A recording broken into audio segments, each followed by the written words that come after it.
The same situation here. So what we want to do is, well, I'll introduce ourselves and then go around to the room. And if you remember the organization, make sure you got a name tag with your name and affiliation on it, because we want to recognize members here. And then we're going to get into our agenda and presentation. So, gosh, it's right at 11 o'clock, so that's pretty good. So I'll just keep going, just to get everybody to stand up. We want to recognize too that once we get around to talking and speaking, I'll recognize you as a chair. We can stand up, ask questions, make comments, make some announcements. We've got some announcements at the end too. So as they're getting the chairs out, I think the first order of business is we stand and pledge to the flag. So if you would join me in that, please. I pledge allegiance to the flag of the United States of America and to the republic for which it stands, one nation, under God, indivisible, with liberty and justice for all. Thank you. See, that's great. So as you came in today, there was obviously our water quality report up there on the screen, and it was showing a pretty much of an F grade. As you know, the water quality since the tremendous amounts of rain from Hurricane Irma came in September 10th, salinities have obviously dropped tremendously. But even before that, the canal discharges, other discharges, and the water runoff from our local watershed was contributing to very, very low salinity conditions in the estuary, very turbid conditions. The water is very dark, and you can't see the bottom. And the bacteria.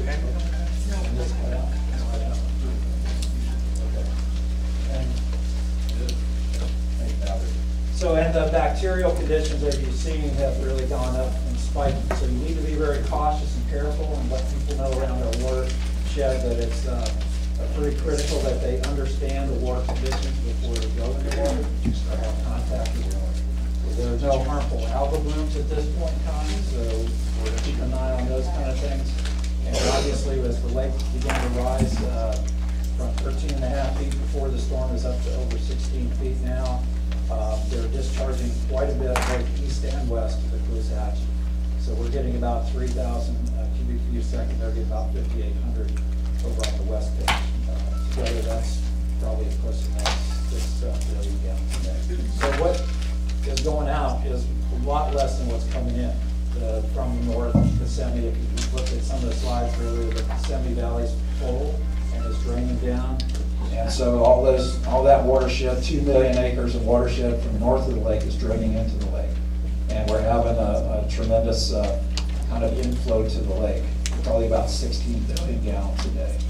So with that coming in and not much going out, we can expect the lake to rise. Hopefully, we won't go beyond the limits. They'll have to have the discharges and so forth. So we're going to kind of keep an eye on things. It is a critical situation. The longer our estuary is in those conditions, of course, the worse for the habitats like oysters, seagrass, and other conditions. So we're going to get to that in a minute, and we're also going to introduce our speaker here in a second. But I want to introduce ourselves and then go around to introduce Rivers Coalition members. I'm Mark Perry, Director of Florida Oceanographic Society, and I'm part of the lead team. Not with us today is Jackie Thoreau-Lippish, who is usually up on our lead team. And so I'll introduce down the line here, and then we'll go up and down for a Rivers Coalition member. Daryl Brand, Palm Cove Yacht Club. Jim Moyer, Marine Resources Council. George Jones, Orca. Charles Grandy, President's Council of Hutchinson Island. Yep, we'll just go. Richard Earth, Arbor Ridge Yacht Club. Great. You stand up and introduce yourself. Yep. Alex Gillen, Bull Sugar. Jim Harder, Stuart Flywater. Great. Thank you. Dennis Fadler, 2780 Paddlers. Richard Mortensen, Treasure Coast Buddhist Cooperative. Richard. It's Bob Revo, Joe's Point Homeowners Association. Bob Boisenay, Coconut Point Yacht Club. Uncle Bob. Go down. Haven, Civic Club. Next. Sherry Anchor, Conservation Alliance of St. Lucie County. Paul Bray, Audubon, Florida. Hey, Paul. Go Kenny Hinkle, Riverways. Mike Connor, bolster.org. Nick Meter, River Kids and Golf Ecology Project. Hi, Nick. Hi. On the line. Any other Rivers Coalition members? Cheryl Bryson, Venture Free Communities. Sure. Mark Austin, Nettles Island Community Action Association. Okay, other Rivers Coalition members, just stand up. Annie Potts, Treasure Coast Rowing Club. Great. Dave Carlson, River Vista Homeowners Association, and Sandpiper Bay representative. Hi, Dave. Joanne Swan, St. Lucie Sailing Club. Jackie Transiger, Martin County Conservation Alliance. Jackie, well, Paul Laura, Treasure Coast Democratic Environmental Caucus. Paul. Virginia Wood, Martin County, Florida Native Plant Society. Hi, Virginia. David Lau, Palm Cove homeowners. Hi, David, and in front of you. Marcy Pitkin, Treasure Coast Unitarian Universalist Church. Hi, Marcy. Any other Rivers Coalition members? We also have with us one of our, oh, I'm sorry. Carol Herzog, Conservation Alliance of St. Lucie County. Sorry, Carol.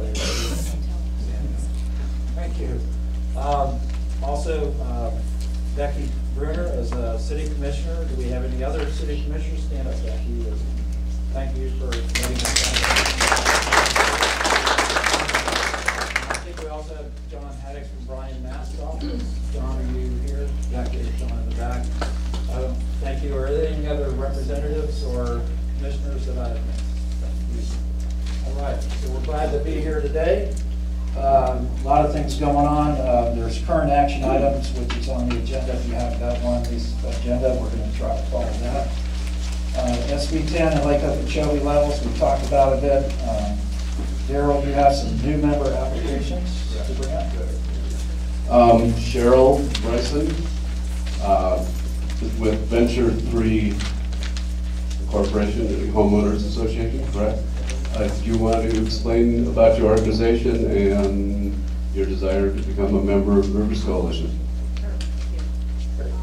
We're a community of 351 properties on Hutchinson Island. So, I think it's safe to say that we're there because we love the water. We have the ocean on one side and the Indian River lagoon on the other. And we've been very active in the past with the Treasure Coast community, with the Treasure Coast beach cleanup. And we've done that for 3 years, and this year we had over 60 members that participated in that. And it was even during the off season. So we're an active community, and we care very much about your cause and look forward to working with you very much. Thank you. Do we have a motion to accept? Second. All in favor? Aye. Good. Thank you. Welcome aboard. And is Irene here? Hi, Irene. How you doing? And Irene represents the Driftwood Motel of Jensen Beach. Anything? My family came here in 1958 for the water, and we came from Brooklyn, and we love Jensen Beach, and Martin County is my heart. And I look out every day over the water. Florida Oceanographic has oyster beds there that they're monitoring, and it's all about the water. That's what we live here for. Thank you. Do we have a motion? Everything okay? Everything's good, yeah. Good. No nays? Second? All in favor? Aye. Good, welcome. Welcome. Yeah. Thank you. That puts us at, we have 93 members right now. So thank you very much. And I still have a couple of these suitable for framing articles left over from the 1961 Stuart News that I will present to Mr. Marks later. That it is suitable for framing. It's an article talking about our river issues dating back. Actually, the date is 1961, April 13th, which is my birthday. Thanks. That's why he got that. Not 1961.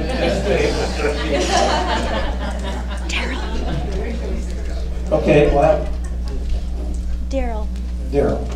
Don Voss. Yes, we want to go ahead.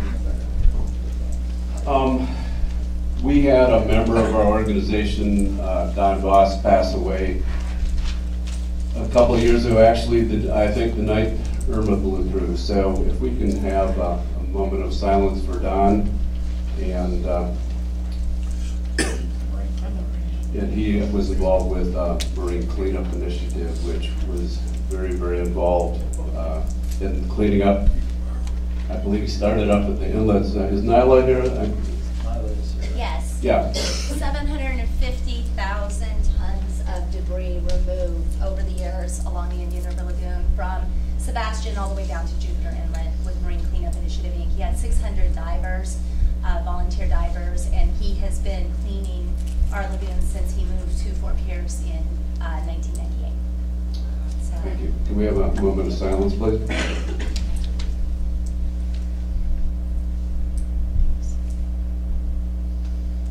Thank you. All right. Well, we're going to get into our couple of reports, Rivers Kids and Speakers Bureau real quick, and then get to our special presentation. So, Nyla, come on up. Nick. I'm sorry. Nyla's over there. Nick's over here. Nick Mater, Rivers Kids. All right. Hi, everybody. Good to be back, although the river's in bad shape. But we wanted to update you on the River Kids workbook that it's in press right now. So it's at press at Southeastern Printing, and it should be printed by early next week. So we will have our 3rd edition books, and all of you can get them here at the meetings or contact me. It's going to be an amazing book with a lot more information and obviously up to date. And then we're going to, of course, disperse it out to the Martin County school system, either this semester, or we may wait till January until the teachers can do a workshop. And Crystal Lucas will do the workshop. She's fantastic. And Valerie Gaynor is involved, and she is our science coordinator of Martin County. So we really have a lot of push for that, and a lot of the teachers are super excited about it. So that's a huge resource for River Kids and Rivers Coalition. Another thing we're going to be doing is, I don't know if anybody remembers last spring we did a bucket event where we designed buckets and had messages, and we did signs, and we're going to go to the county commission sometime in the next few weeks with the River Kids and ask them to place them around the county. And if anybody's interested in having a sign placed at your place of business or somewhere public that you guys could help with, please let me know. And we have a lot of signs that the kids have made. They're really cute. So I also wanted to introduce again Caressa Kernan. She's over here, and she's been helping a lot with River Kids, and she's going to update everybody on what she's been doing this summer. So she's taken over for me when I was gone, and she's been doing a fantastic job. And my kids are getting older now, and they get really busy with school. They're still involved, but her kids are small, and she's got a whole new crew of kids that have been helping out. Also, Christina Maldonado is another one that has been helping tremendously. So kudos to them. And here's Caressa. Hi guys. We had one came the other way. Talking. Ignore the shame. Somehow. So there were a couple events this summer while Nick was gone that she graciously handed off. First was the Sailing Center. They got a hold of us and wanted to do a free event, like an open house for kids in the county. We were lucky enough to be picked up by TC Palm as one of the 5 things to do over the weekend. It was a free event. Come out, you could sail, paddleboard, do everything. And we had, I think the last count was around 185 kids that got to sail that day for free, because they didn't even know about the river, people who were new to the county. So we didn't make any money. I think we actually spent $20 extra than what we made in our raffle, but so many kids were exposed to the river, and once they have fun on that river, they're going to care about it in the future. So that's what that event was really about. After that, we had the run, the Toxic Trail Run that the River Kids were involved with at the beach. And then, when was the rally for the river? August 5th. Christina Maldonado did that one because Nick and I were both out of town there, and she sent me a text that says, the teenagers ran the booth on their own for the River Kids at that one, and they did a great job educating the public. They set up a little area for the kids to do trash art, so they laid trash that had been found on the beach on the ground, and all of the kids got to do different designs and then take it apart and do it again. So if you'd like to see the pictures from that, those are on our Facebook page, the River Kids Facebook page. I know that that's a really great thing. And we did buckets as well at some of the events, so that's a really big hit. I think that's it, all the events.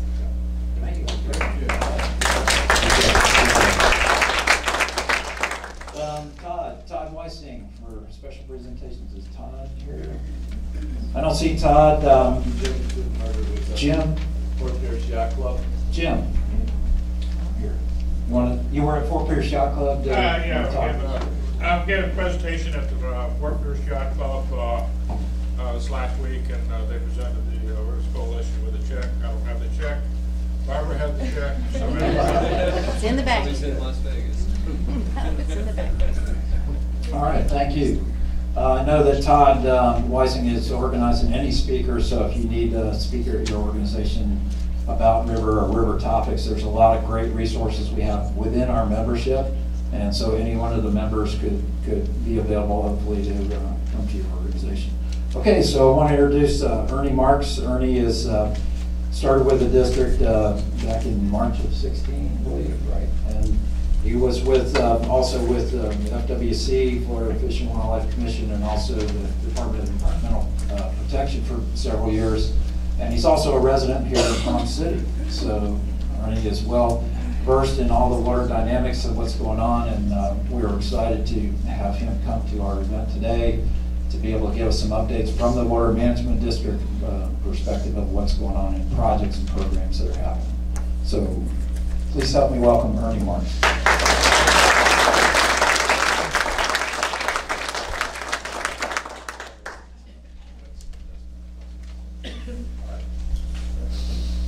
Good morning. Thanks. Good morning. So I heard when I came in today that this was the first time in a long time somebody from the district has come to meet you. So I made sure to wear my Kevlar vest. So I appreciate y'all having me here to have a conversation, hear what y'all are thinking, answer some questions to the extent of my ability. Can't hear you. Yeah. Answer some questions to the extent of my ability, and just kind of give you an update on some of the improvements projects that the district is working on, either the district with the core, the district, or the district with private entities in the watershed. So y'all know the area. I don't need to tell you about how great Indian River Lagoon is, how great the St. Lucie River is. I don't need to tell you that there wasn't a connection to the St. Lucie before. Everybody knows all that. The reason for this map is just to kind of show you all the basins and how they interweave and where they actually connect to the lake and don't connect to the lake. It's a bit convoluted, so I wanted to put it up there because when I go through some of the projects that I talk about, you're going to see something like C23 reservoir, C44 reservoir, and I just wanted you to have a general idea as to where those would be. So again, y'all probably know about SERP. I won't spend a lot of time on it, but I did want to say that all the projects that you see up here, in one way or another, touch the St. Lucie River, the Caloosahatchee River. You can't do one without affecting the others. Anything done to the south affects the north, east, and west, and any combination of the above. I did want you to give an update very quickly. The Corps is the lead on the pre-SERP foundation projects. As you know, in September, the Corps issued the last contract for the Kissimmee River, which is exciting for us. That's something that's been going on for a long time. Modified waters at C-111 South Dade, these kind of ring the northern and eastern parts of Everglades National Park and are important to being able to move water south. So everybody talks about moving water south. Having these in place are going to be critical to doing that. And I apologize for the formatting. For some reason when I saved it, the words spread apart. First generation SERP in red is Indian River Lagoon South. That's kind of ground zero for everybody in this room. But we also had Picayune Strand and Site 1 in Palmer. In our second generation projects, C43 Reservoir, which is kind of the sister to the C44 Reservoir that we have here on the C44 canal. Broward County Water Preserve Area is another important feature to moving water south to make sure that we are able to provide seepage as well as attain some of the stormwater runoff that would otherwise make it into the Everglades. The C-111 Spreader Canal, which takes the water that's moved south, either through the South Dade system or seepage from Everglades National Park, kind of spreads that out through the panhandle and the rocky glades so that we can get the restoration needed there. Biscayne Bay coastal wetlands, taking point sources again and running them through wetlands and trying to rehydrate those wetlands and balance salinities in the bay. And then where we are today, the completed and active planning studies. Everybody's familiar with the Central Everglades Planning Project. I won't go into detail on that, but I did want to talk a little bit about 2 of the 4 planning projects we have going on. So Western Everglades and Waxahachie are important to the system, but when we're talking about this area of the world, I think probably the focus is the Lake Okeechobee watershed, as well as Senate Bill 10, so I'll touch on those as well. So here's just a map that shows all of the components of IRL South. For just to kind of focus the conversation, I'm looking specifically at the storage areas, and I've included Alapata on there just because it's one that has been completed. We just got some NRCS money for it to expand the wetland storage area there as well. There's a private, some project land acquisitions, conservation land acquisitions that are also here that you can see, Cypress Creek and others. But for the focus of today's conversation is really talk about the projects. So we'll zoom in a little bit more. C44, y'all are probably very familiar with. That project is a 3,400 acre storage reservoir with about 6,300 acres of stormwater treatment. When you're looking at it from a storage standpoint, you're looking at approximately 60,000 acre feet of storage for that project. And Martin County was a big contributor to the land acquisition there as well. So they were a great partner on this for the district and the Corps. It also happens to be one of those projects where the district and the Corps decided to take components of the project and start off on them independently. The C44 project, as I mentioned before, includes a reservoir and an SCA. The district started work on the estuary, the stormwater treatment area, the SCA. It's about 70% complete. We're looking at final completion in summer of next year. And the pump station that will be used to bring water into the reservoir and feed the SCAs was also being taken on by the district. And we're looking at completing that in fall of next year. But you can see some of the pictures of the ongoing construction out there right now. We're very excited about the progress on that. One of the things I did want to mention, I'll go to the next slide. As you can see, the Corps is slightly differing schedule on the reservoir. They're looking at a completion date of April 2020. What I did want to mention is even though the district and the Corps did these separately, we always anticipated probably some gap in when the projects would be completed.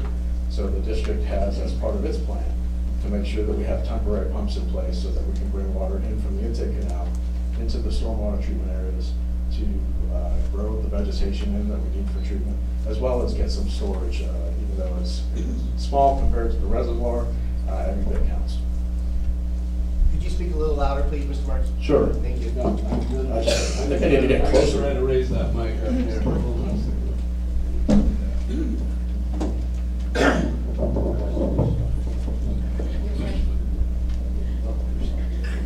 All right, we'll try that. There we go, that's better. Okay, so moving on, C23-24. We got about 4,400 acres in a northern reservoir and 4,200 acres in the southern reservoir, which will share a stormwater treatment area that's about 2,600 acre feet. So there's close to 100,000 acre feet of storage between those options there.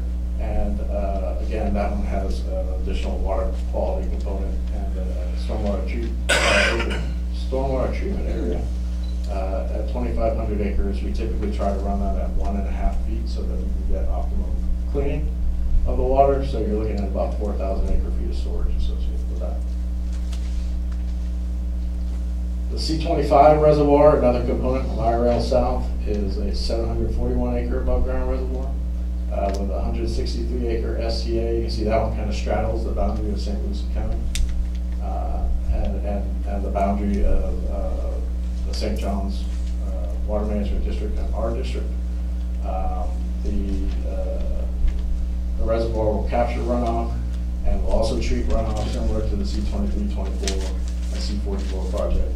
And those are included on the dates here, and I could try to get my glasses on and try to find the dates for you, but if you have any questions as to the projects themselves and when the estimated completion dates are, there's this integrated delivery schedule that the Corps has on their website, and that will have all the dates of the projects that are currently on there.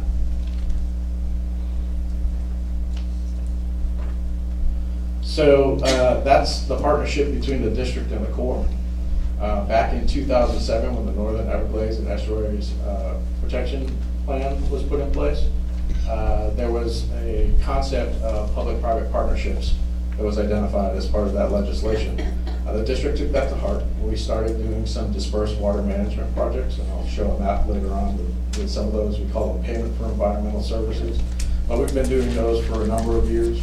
And then in the year before last, legislative direction came to the Department of Environmental Protection and the Water Management District to embrace these public-private partnerships, primarily as part of a way to deal with not just water quantity, but water quality.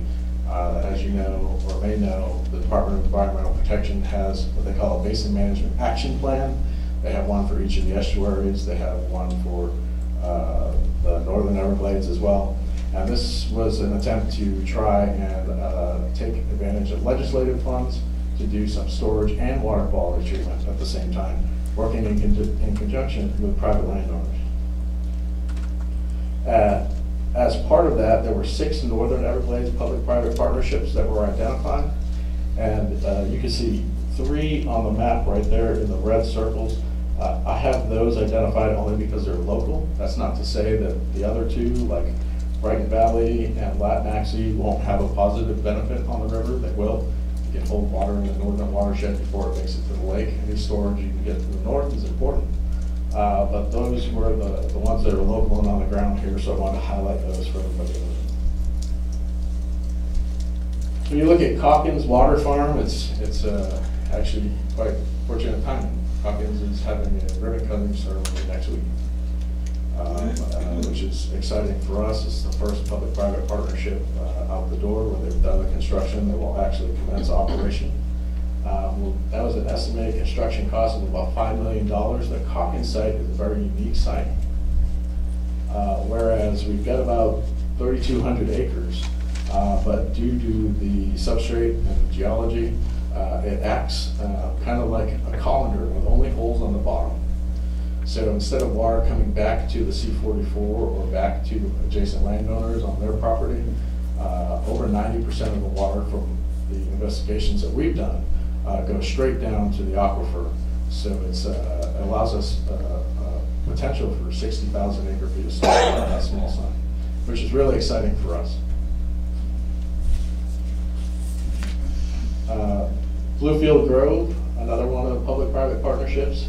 This is in St. Lucie County, about 6,600 acres. And again, retention of on-site rainfall and storage of regional surface waters on privately owned lands. We are in the planning phase with this, as well as the one that you'll see on the upcoming slide. We're hoping to move forward through contract with them in the very near future and work with them to see what the estimated construction date is. But again, 2 more that, like I said, are under planning and contract negotiations. We hope to execute those soon. And there's the Scott Water Farm that I mentioned. This one's about 7,800 acres. And this one's in Okeechobee, Indian River counties. But primary benefit, again, retention of on-site rainfall, storage of regional surface waters, other storage project, as well as water quality treatment. So, and I apologize, the C44 is not on there, but you can see this is kind of everything that we have going on these basins. You can see the Scott Water Farm, Bluefield, and Calkins that I just mentioned. C44 is not on there, but it is. The light's not working. It's in this generator right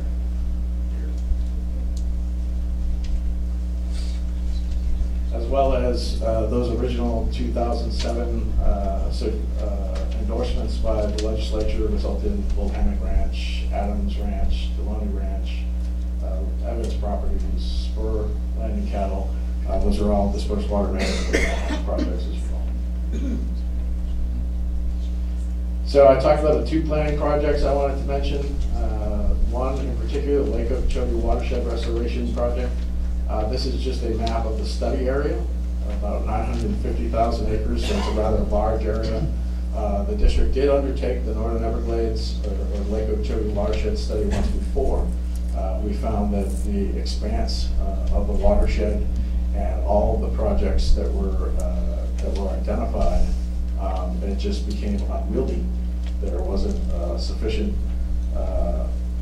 folks to work with as far as land acquisition, and like price tag was something that probably would have caused Congress to laugh at us. So we kind of shrunk it down a little bit, tried to address it on a more reasonable scale, 1 billion acres. But we looked at essentially the components of the Yellow Book, which were ASR, above ground storage, and wetland rehabilitation. So here you see kind of the goals of the project study: increasing water storage capacity to directly affect Lake Okeechobee water levels, reduce quantity and timing of discharges to the St. Lucie and Caloosahatchee, restore and create habitat and functionality of wetlands, and improve existing and future water supplies. Those are the three components I mentioned earlier. Those are the focus of what we're doing in the project.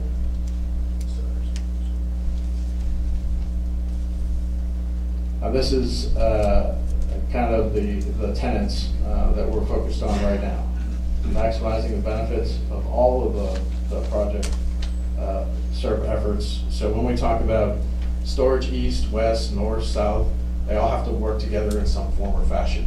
One in and of itself does not optimize storage capability or how to move water through the system. In this case, we're talking about south. So we're focused on that. It provides flexibility for us in how we operate. Just kind of think about driving a car. You don't put on your brakes after you hit the car. You put on your brakes before you hit the car. So if you can stop that water before it makes its way to the lake, then you have flexibility as to how you can move forward. Reducing damaging releases to the Caloosahatchee and St. Lucie estuaries through that process. Flexibility for delivering water when needed for water supply. There's lots of water supply. We have the city, West Palm Beach, relies on Lake Okeechobee as their backup water supply. We supply the well fields for the lower East Coast. We supply agricultural water supply. We supply water for Florida Keys Aqueduct Authority. So there's a whole bunch of people that rely on the water that's actually moving south, and they're obviously very much in favor of anything we can do as far as producing storage and moving that water in a way that benefits all parties. And allowing for the release into the Caloosahatchee River estuary during the dry season to protect the health of the river. So Caloosahatchee suffers from something that the East Coast doesn't suffer from. Y'all don't want water at all, but you need water at certain times of the year, so it's kind of a feast or